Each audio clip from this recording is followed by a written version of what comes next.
Thank you. With my screen up, I couldn't do it. So thanks for joining us for part one of a three-part series. I know you guys have seen my face. I'm Shannon Byers. If you forgot, with American Rivers, and I was joining the Great Lakes St. Lawrence cities conversations that we've had with LNRP, and Tori's joined us today, so she'll say hi in a moment. We just wanted, our goal is really to work with you in exploring and understanding these funding and financing approaches and how they can apply to priority projects or community initiatives in your area with the look at coastal resilience and funding, particularly toward green stormwater infrastructure solutions. So before I pass the mic off, we thought we'd just start with a fun icebreaker to get us all get to know each other. We do want this to be an open space, so there will be some pause first after each little segment. If you have questions, feel free to pop them in the chat or speak them out, raise your hands. And at the end, I'll turn off the recording so we can have more of an open discussion if you have questions for that. So to kick us off, use your emojis or your chat at the bottom of your screen and tell us what your favorite local hangout is. So we're coming to see you in June, and we want to know where to go, where to eat, where to drink, where to hike. What is your favorite place that we should check out in your neck of the woods? And just pop it in the chat or shout it out even.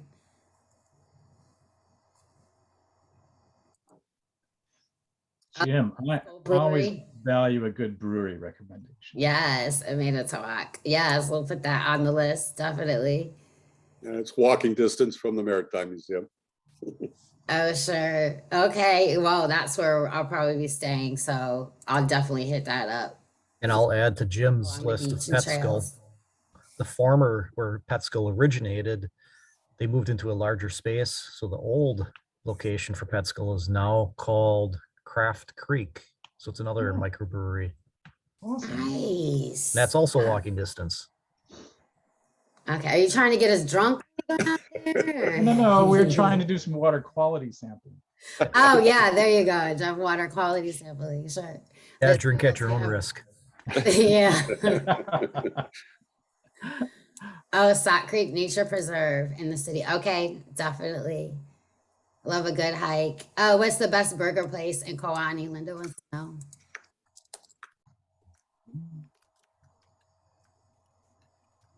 Do they get up there very often? Is it isn't there the keg or the bucket or something like that? I think Linda's talking about the waterfront.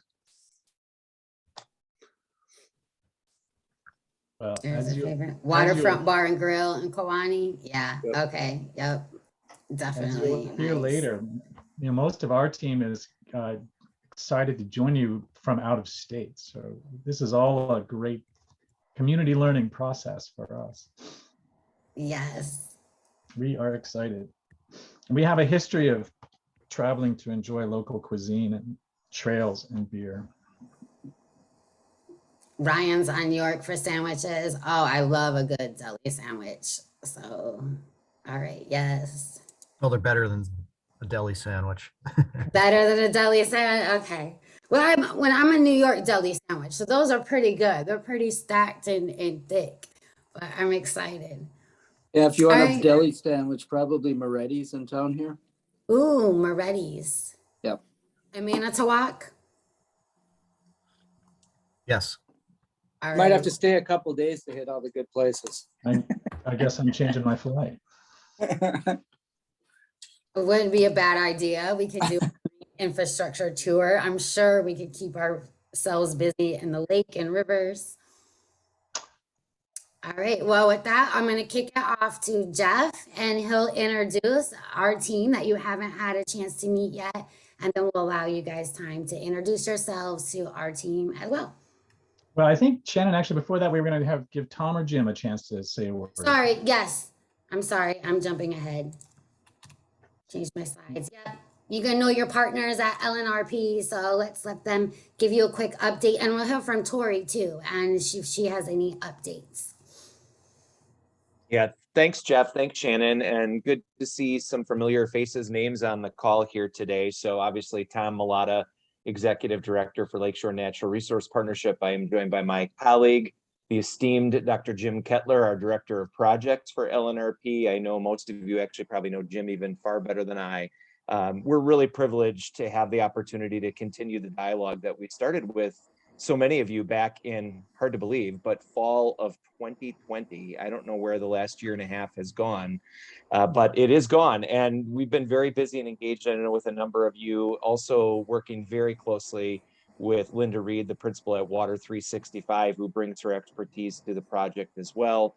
And so it's been great to get to know so many of you at the coastal municipal level, talk through some of your different resiliency project opportunities, help you maybe prioritize those things a bit, and then start to think about funding alignment. And so that's kind of now the next step here, why we're so happy to be joining with American Rivers, and as Shannon referenced earlier with Tori from Great Lakes and St. Lawrence Cities Initiatives, that team as well, really kind of thinking about, again, building upon the foundation of our earlier dialogue, and now starting to think about, you know, not only the projects that we've already discussed and potential funding for some of those projects, but new opportunities, new alignment, and new potential for how you can help your communities lead forward some of these resilience initiatives, position your communities for greater adaptation, mitigation, and frankly, community engagement as well. So we're just really thrilled to be a part of the continuing conversation. Thank you all for the time you've afforded us over the last year and a half to get to know you. As Shannon said, this sort of starts now another phase of getting to know you, and we can't wait for May and June when we have a chance to welcome other friends to the area and visit some of these places and do a little bit more talking about some of the things that you'd like to accomplish here in the year or so to come. So thanks so much for the time, Jeff and Shannon. Jim, did you have anything you wanted to add at all to that? No, I think you captured it well. We'll keep her moving. Perfect. Thank you. And Tori, did you want to say hi or provide any updates on that work before we kick it off to Jeff? Yeah, I'll just do a quick hello, and just great to see everyone on call today. Over the last year, we've really been kind of growing our partnership together and learning how our organization at the city's initiative, how we can kind of, you know, complement the current efforts going on, add more resources to the space, and think about, you know, how our work with mayors helps to kind of get cities talking differently about these issues and getting the political will behind coastal projects. So yeah, we're doing a lot of kind of similar work, but cherry picking different projects along the shoreline. And through our work, we've identified about 60 projects. So it's been really exciting to see what you all have put forward. I see some familiar faces and names on the call. So I'm looking forward to continuing that work. And we've got another push coming up next week to keep narrowing in on projects that we could work on, you know, with LNRP, American Rivers, and, you know, getting folks prepped and ready for the next phase of their coastal resilience projects. So I will stop there because I know I'm excited to hear from Shannon as well today, but happy to answer any questions or chat with anyone offline if they have anything they want to talk about. So. And Shannon, just real quickly, thanks, Tori, so much. It's been great working closely with you. And just Shannon, real quickly, if I can, maybe turn the mic over to Linda before I do that, as she maybe pulls up or goes, comes off being muted. Just from our standpoint, a quick shout out to our friends at the Fund for Lake Michigan too. I mean, that really got the ball rolling for us in terms of enabling, empowering these conversations at the municipal level, allowing us to have the opportunity to, you know, really kind of think about capacity within the communities that we serve and how we can best serve those communities. So a shout out, a nod, a tip of the hat to our generous friends and partners at the Fund for Lake Michigan. Linda, did you just want to say a quick hello? Sorry, I don't want to put you on the spot, but Shannon, I didn't want to gloss over Linda either. Yeah, not a problem. I just flew back from New York, so I am not ready for prime time on the camera, but hello to all of you that I have worked with over the past year or so, and really looking forward to getting some more grant applications written for all the municipalities that we're working with. Yes, that money is coming. Okay, Jeff, we'll kick it off to you. All right, so thanks so very much. I'm Jeff Odefy. I work for American Rivers. American Rivers is a national river conservation protection organization. We also like lakes. We have a kind of a range of projects that we work on. In some ways, we're famous for taking down dams, but our team is really focused on working with communities on their kind of local water supply and water quality issues. I'm really delighted to have met the folks at LNRP and join them in this project. as well as Linda and Tori. I guess I get some satisfaction out of having this team come together to provide some complementary resources to so many other good things that are going on in coastal Wisconsin. That's a term I've come to really enjoy saying. Our team is pretty diverse. We have a wide range of expertise and experience across policy, project collaboration, resource economics. I'm working out of an office in Northern California. You've already met my colleague Shannon Byers, who's more of a neighbor across Lake Michigan in Grand Rapids. We're joined by Janet Clements, who heads up a shop at One Water Econ, a resource economist with a deep history in municipal water services, and Caroline Cook with the Water Now Alliance, which is an organization that represents, or I guess has membership base in municipal water providers with municipal water staff and their leadership. So you'll hear from both of them shortly, and we're really looking forward to getting to know not only the great recommendations for walks and drinks and eats, but getting to know you and your communities as you're facing kind of coastal resilience challenges moving into the future. Next slide, Janet, or Shannon. We should also mention Destiny Hutton. She's joining us today. She's from American Rivers, and I didn't have her photo up here, but she works with our Just Water program. So she looks at funding and financing and implementation through an equitable lens, and she'll be able to help provide some of that context for you too. Okay, thank you so much. Sorry for overlooking that. All right, so the point of this conversation today is to launch a series of workshops and other engagements that we'll be having over the next few months with you. Our target is really supporting your ability to build or access the funding that's required to invest in coastal resilience projects and programs. Clearly, a focus of the workshops will be accessing the federal and state funding programs that are available kind of the short run to build projects that you've likely already prioritized. There's, I was going to use a bad pun, but there's certainly a treasure trove of federal funding that's coming out right now that's being directed through the states or is, is directly accessible or independently accessible. So we'll be looking at that. But kind of an underlying question is to what purpose, right? Is we recognize that we all have immediate needs for investments in resilience projects, whether they're marina restorations or creek clearings or coastal, bluff erosion response. And we want to be able to support that. And we want to encourage and I guess kind of mobilize support for the long-term commitments that coastal resilience really is going to require to help build communities or rebuild communities to better withstand future flooding or heat island effects or ice impacts.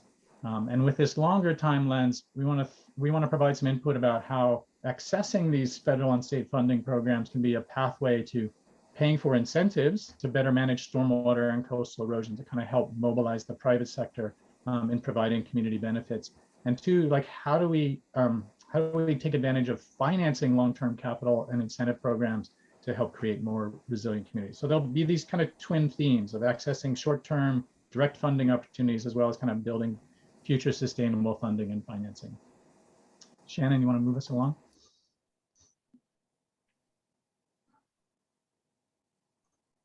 I am slower than Shannon.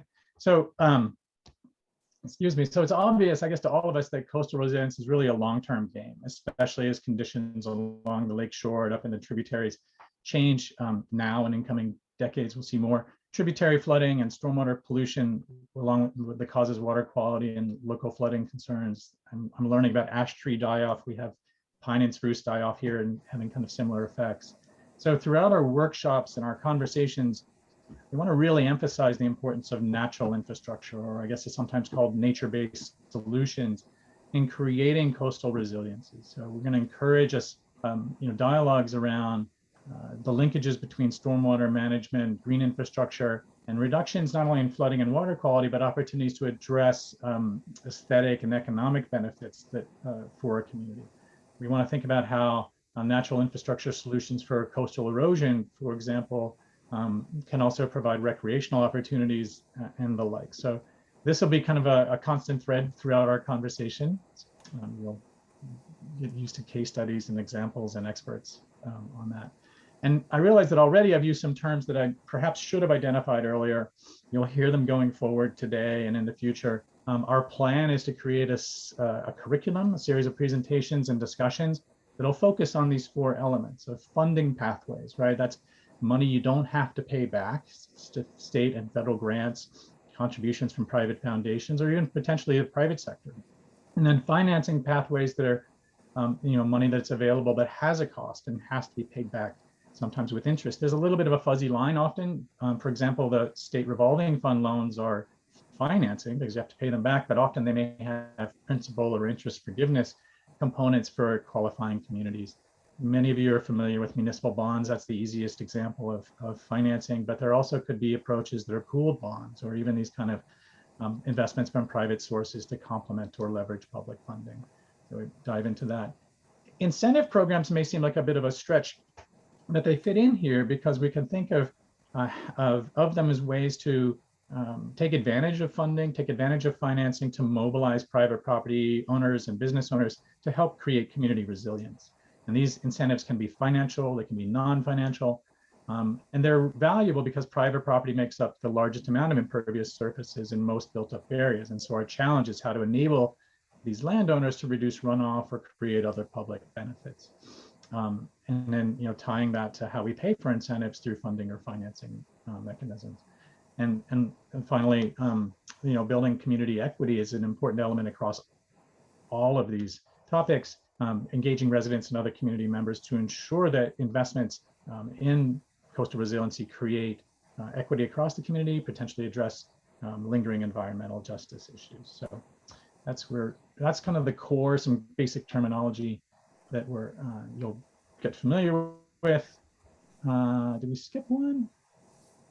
I have an additional slide, Shannon, with it. Maybe didn't work it in here. It's the workshop schedule.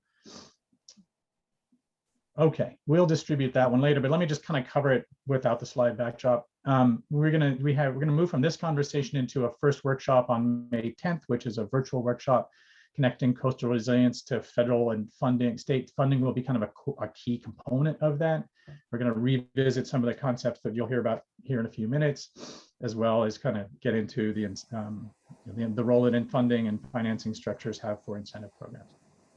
Excuse me, we'll host a second and ideally in-person workshop in June at the Maritime Museum in Manitowoc. And that'll give us an opportunity to do a deeper dive into individual project funding and financing plans. So we want to take these conversations that are kind of general in nature and really create a space for you to apply them and build out locally relevant funding, financing strategies that'll help advance both those short-term projects and kind of build capacity for the longer run. So the June meeting will be our kind of first opportunity to really kind of dive into connecting those dots. We'll be doing some individual calls, conversations, collaboration over the summer. And then in September, we'll come back on the 21st for kind of a final check-in and peer exchange on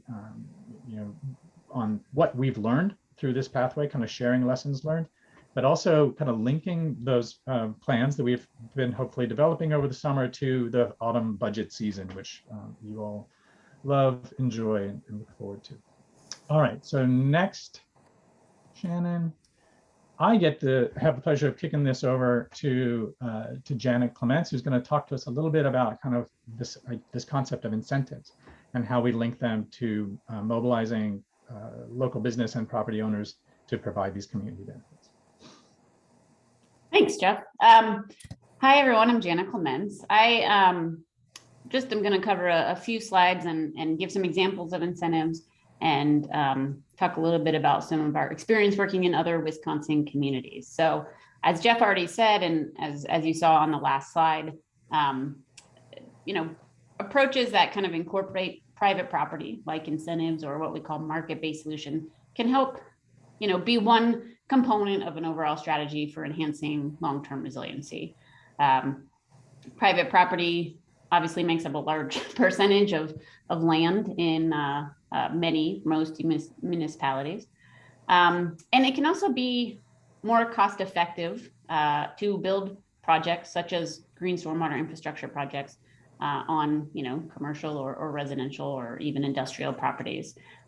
This is for a couple of reasons. It can be cheaper than building things in the public right of way. And it can also leverage kind of, capital or funding from those private property owners or kind of in kind. So Overall, the ultimate goal is to kind of find solutions that result in greater overall benefit and reduce costs for municipalities. So what you're seeing on your screen here is just kind of a menu of different options that we've seen in other municipalities that have been successful for kind of incentivizing projects on private property. And they kind of go in order from, relatively from kind of most simple to more complex. So there's things that, many municipalities have rebate programs, for example, whether it's for residential or, rain gardens or per dollar square foot of green roof, you can get a rebate to install green infrastructure practices on your property. Others, and typically kind of a more complex way of providing what we call a direct incentive is more like a grant program. So a municipality or utility might fund larger installations on commercial properties or industrial properties. Those are typically what we call direct incentives or grants. We've seen success in having just simple kind of awards and recognitions for green infrastructure or other types of resiliency projects on private property, and even certification programs. And the idea is that these kind of inspire a little competitiveness across developers and helping them kind of recognize or realize the benefits of these types of practices on their property, whether it's in the form of increased property values or in the form of, they're able to garner increased rents or things like that. There's other forms of kind of both non-financial and financial incentives for specifically kind of targeted to new development or redevelopment projects. These can be the non-financial, kind of suite of options may include things like, oh, you can get a faster permitting process. We can reduce your permitting fees. They get a financial benefit. Or we can, provide you something in exchange for you implementing a green infrastructure project, like maybe some additional parking spaces than you otherwise would be allowed, or a larger or higher building. Several communities have implemented those types of incentives. There's also, I think, more and more communities that are interested in thinking about how to incentivize green infrastructure projects through markets.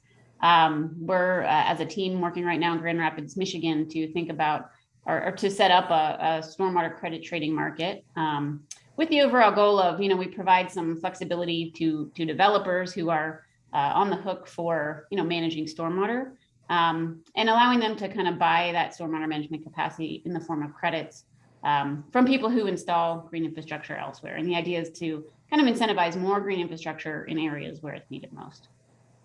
And then finally, some municipalities have kind of gone towards the angle of basically just building projects on private property themselves, whether it's through a procurement process and them going out and building the projects, or through public-private partnerships. So a range of options and a whole menu of things that we'll probably get into more in the May and June workshops. Next slide.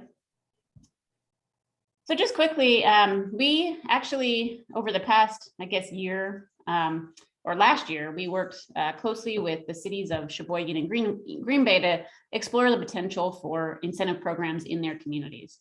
And we focused on some different things in each community. In Sheboygan, they were really interested in incentivizing developers to install green stormwater infrastructure practices at new and redevelopment sites. So we kind of, and then this is something we provided you, the background reports, but, we kind of went through their contacts and talked to people in the city to try to figure out, what's really relevant in Sheboygan and what might work there. So we had kind of a suite of recommendations: integrating green infrastructure, make sure it's kind of written in and allowable to qualify for different, economic development programs and tax increment financing. We explored the potential for rebates and grants at new development sites, so providing them funding directly.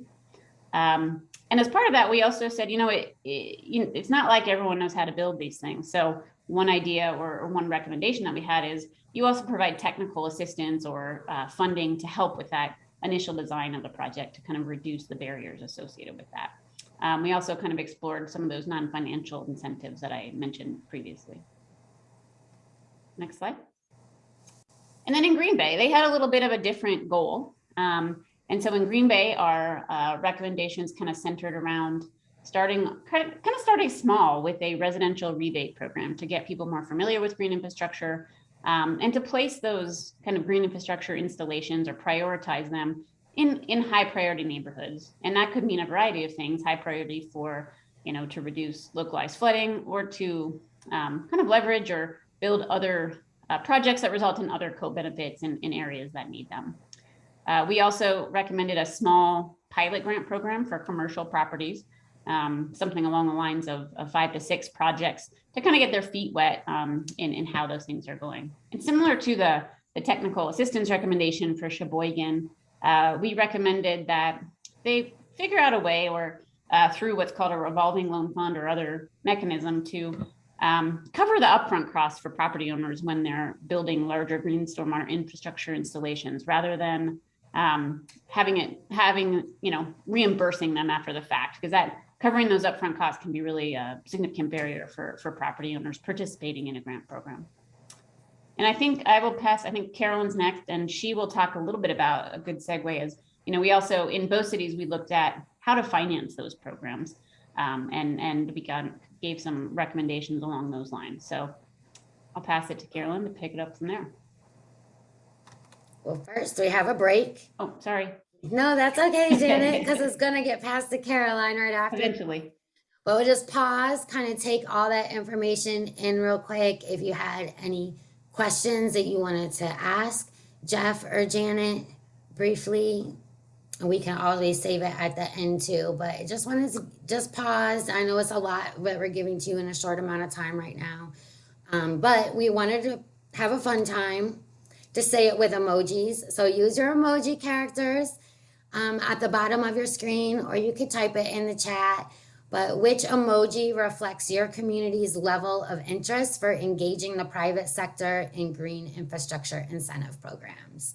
So if you had to guess right now that you were to take this proposal to maybe a developer organization or to the city, how on board do you think they would initially be?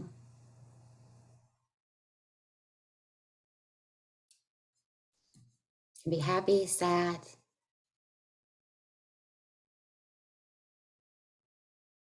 unsure.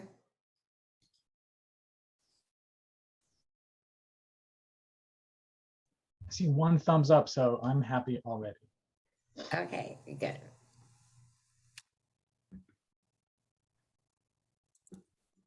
Kick it off to Caroline. Sorry, there was a little delay on my screen. Okay, Caroline.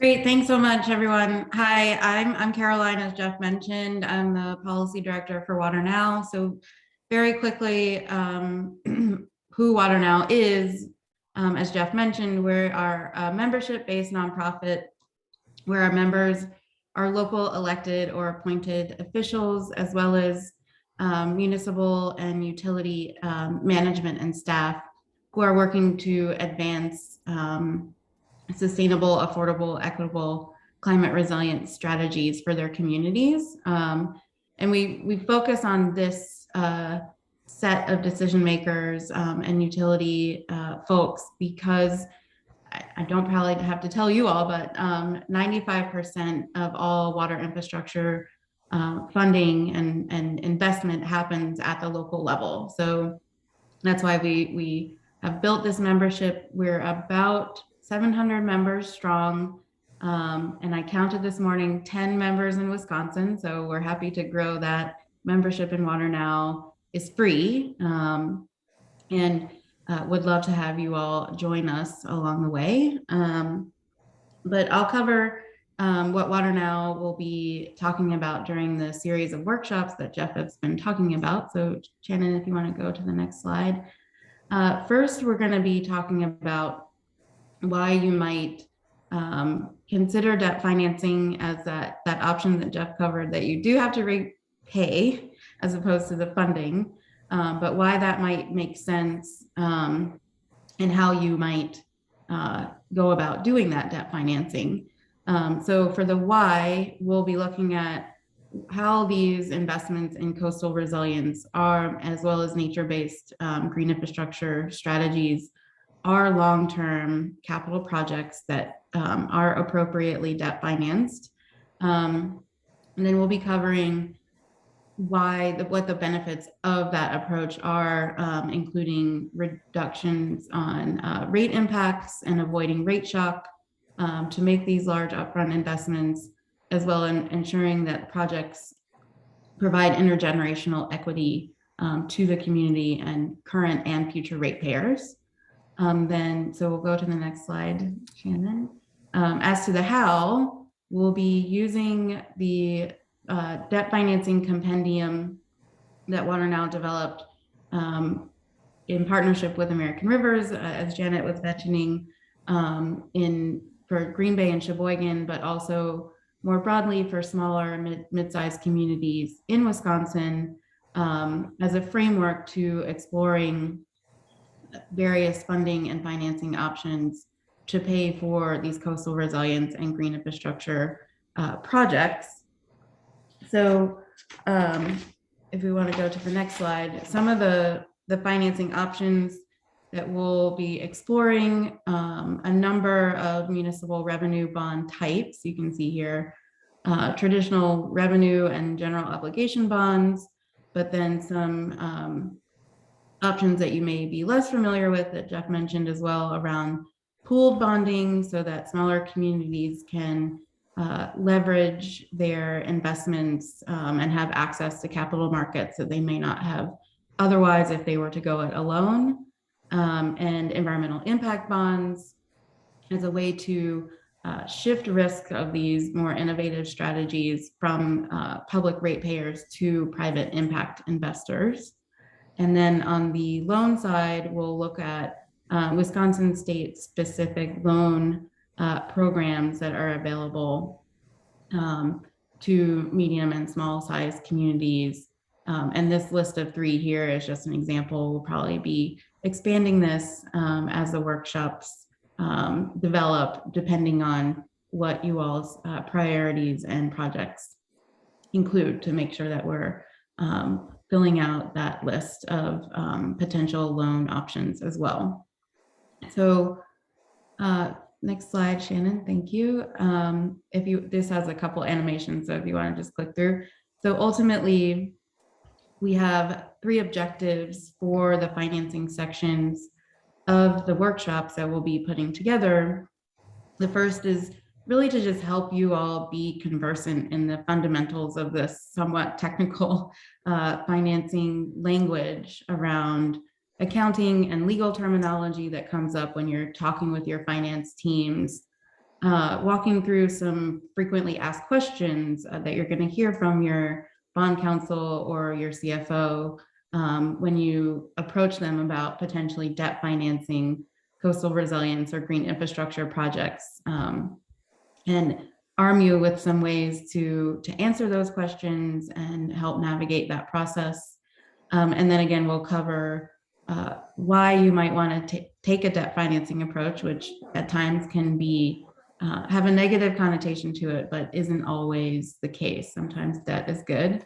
And then we will dig into specific projects and look at how these funding and financing options outlined in the finance compendium and additional ones that we'll pull together line up with your priority projects as well as long-term planning goals, as Jeff and Janet were mentioning, to help you really match up the options that we've identified with your specific projects. And then third, we want to make sure you have also access to ongoing resources through Water Now's Tap into Resilience Toolkit, which is all about navigating tax, legal, accounting questions when you are using municipal debt to pay for these resilience and nature-based solutions, which includes access to our expert panel, which are accountants, attorneys, and other green infrastructure and sustainable water solutions implementation experts.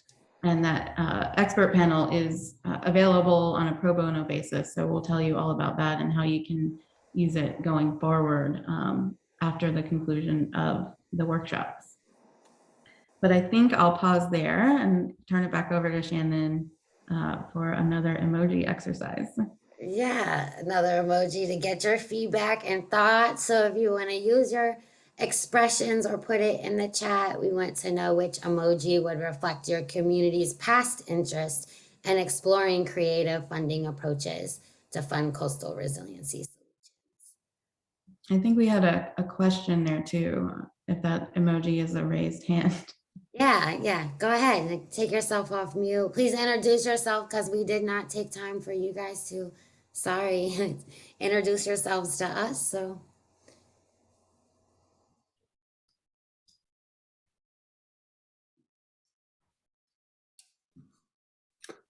I know that's Paul Brown who has his hand up. Paul, feel free to unmute.